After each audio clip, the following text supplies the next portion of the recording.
Single ships are of little use, because they have neither a captain nor crew. You can only actively use a ship after you have either converted it into a convoy or added it to an existing one. To add a ship to an existing convoy, both convoy and ship must lie at anchor in the same port, and the convoy must be selected. Then you can enter the Harbormaster's office. Here the harbour is displayed on the left, with the selected convoy on the right. You can now add the ship to the convoy by selecting it on the left. The free ship is now gone from the harbour, as only the largest ship in a convoy is shown. Your convoy now has 2 ships.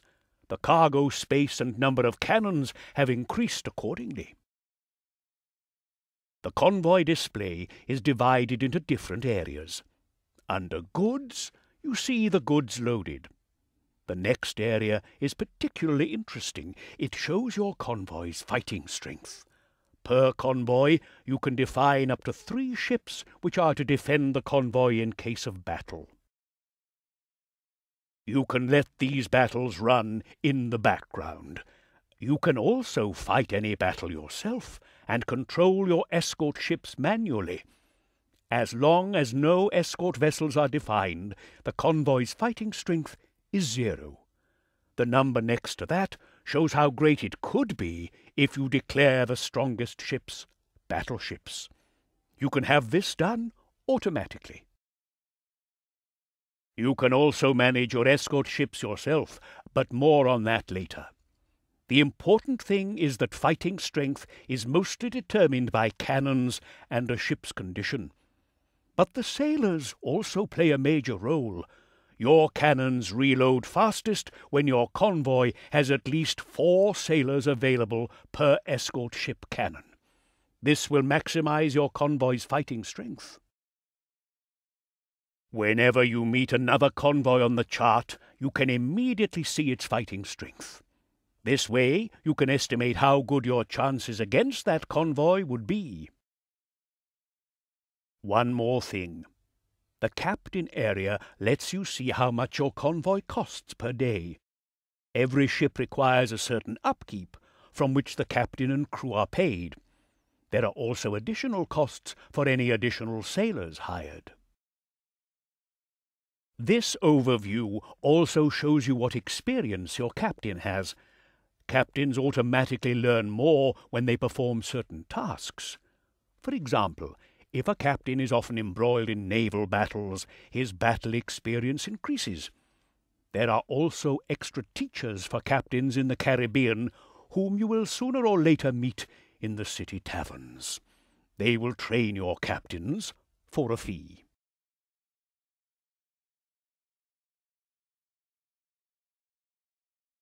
If a convoy does become embroiled in a naval battle, only the 2 convoy's escort ships will fight one another. You can define up to 3 of a convoy's ships as escort ships. You can have them selected automatically, or you can manage your escort ships yourself.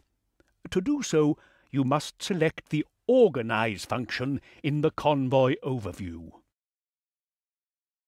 This opens a dialog where you can select your escort ships yourself. While the automatic select always chooses the most powerful ships as escort ships, this method allows you to select more agile ships, for example. A ship's fighting strength depends mainly upon its condition and the number of cannons it carries. But the sailors also play a major role. These will be distributed amongst the escort ships at the beginning of a battle, where they reduce the reload time for the cannons. This is shortest when at least 4 sailors are available per cannon. Such convoys, therefore, have a greater fighting strength. Each escort ship is capable of carrying a certain number of sailors, depending upon its size. You should therefore ensure that your convoy has at least as many sailors as will fit on your escort ships. You can hire new sailors using the Docks Equipment dialog. The important thing is that sailors are recruited from amongst the city's free settlers, just as the workers are. Just how many sailors you can hire, however, depends on your popularity in the city. You will only be able to hire all the available settlers as sailors if it is very high.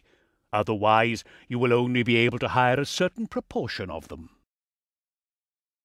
Besides the sailors themselves, the equipment dialogue also offers you hand weapons for those sailors.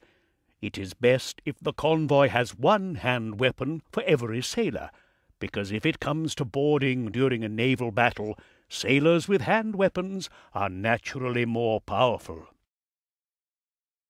Swords are more important than muskets, but you still should not ignore muskets. It is best if your convoy has more than 3 times as many swords as muskets. Before boarding or being boarded, each sailor takes a weapon according to the ratio of the weapons on board. While settlers come on the great treasure fleets from Europe and are then distributed amongst the cities using trade convoys, handguns are produced in the cities themselves. You may therefore have to approach several cities to equip your convoy to the full. Only your convoy's escort ships take part in any naval battle. This allows you to maintain control of your ships no matter how large your convoy is. During battle, you always control one ship directly. To fire, you have to get an opponent into your cannon's firing range. A crosshair then appears under the opponent. Ideally, it will glow green. When firing, only the side which can actually hit the target is fired. As soon as you fired a broadside, the loading status of the currently selected ammunition will be displayed up here. Each broadside has its own loading bar. The loading time depends on how many sailors are on board the ship. You can change your ship's ammunition at any time. Solid balls do the most hull damage, chain shot is good against sails, and canister shot reduces the opponent's crew. On the left, you can see how much ammunition is on board. Solid balls are always present, but you must buy chain shot and canister shot in the cities. This also applies to exploding barrels, swords, and muskets. You can drop explosive barrels at the touch of a button. They have a time fuse and explode on contact. If you have enough sailors on board, you can also try to board a ship. But for this to work, the enemy ship cannot be moving too quickly. Therefore, you must either destroy its sails or force it into the shallows, where it must slow down. Importantly, your ship cannot fire while in boarding mode. While you are controlling your ship directly, your other ships will operate independently, but you can still give them tactical commands. These are attack my target, support, and swarm out. Be careful with that last tactic. It leads all your ships to surrender, and the battle ends, which can have dramatic consequences for your convoy. One more thing. You can reef your ship's sails just by pressing a button. This will slow your ship and give it a tighter turning radius, which can sometimes give you a tactical advantage.